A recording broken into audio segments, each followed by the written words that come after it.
The new Transport Secretary, Chris Grayling, telling the BBC today he's got no plans to scrap HS2. The initial proposal is for the new line linking London and Birmingham, and then further extensions to Manchester and Leeds. The Stop HS2 campaign group has called on Mr Grayling to urgently review the project, but he made this pledge. I have no plans to back away from the HS2 project. And the thing that's important for people to understand is that HS2 is not simply a speed project, it's a capacity project. We have lines at the moment which have seen huge increases in the number of passengers, the amount of freight in recent years. We need a better transport system for the 21st century, and HS2 is a part of increasing the capacity of our transport system. That's Chris Grayling speaking today. Joe Rukin is from the Stop HS2 campaign. He's on the show. Afternoon, Joe. Afternoon, Paul. So you heard what Chris Grayling said there. So how does that make you feel? Well, saying he has no plans to back away from it is hardly a massive vote of confidence. But we're now looking really at what Philip Hammond, the new chancellor, is going to say, because he was Transport Secretary when HS2 was first on the cards back in 2010, 2011. And back then, he was saying things like, if the benefit-cost ratio drop below 1.5, so that's, you spend £1, you get £1.50 back in terms of benefits, he'd have very serious questions to ask. And last count, it was 1.4. It's probably dropped to 1.3 on phase one, but they stopped publishing the figures, I think, possibly because they were that bad. So we're going to look at see what the Chancellor thinks about this, because the other thing you've got to consider is last week when HS2 Limited were at the Public Accounts Committee in front of MPs in Parliament there, they admitted that they got a £9 billion overspend.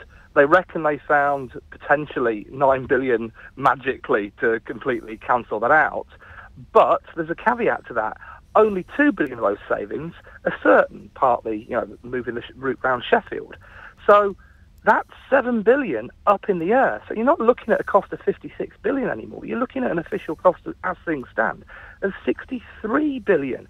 And that, again, is going to have a knock-on effect on that old benefit-cost ratio. But because it's such a long way into the distance, nobody really knows.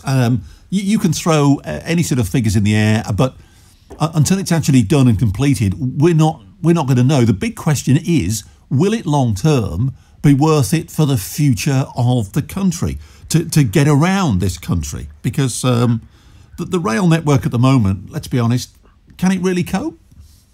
Well, this is the thing. Is it the best thing for the rail network? The bottom line is that Grayling was there saying it's about capacity. Well, HS2 delivers capacity where it's needed the least at the greatest cost. And he was talking in that clip from yesterday as well about, it will release capacity for Northampton and Milton Keynes.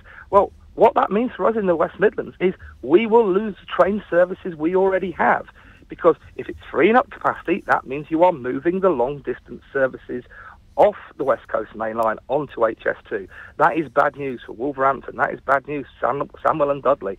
That is bad news for Coventry. Why? And indeed, why? Because if you're freeing up capacity, the only thing that freeing up capacity can possibly mean is losing the train services you currently have. The reason say... Well, HS2 isn't going to replace what we have at the moment, is it?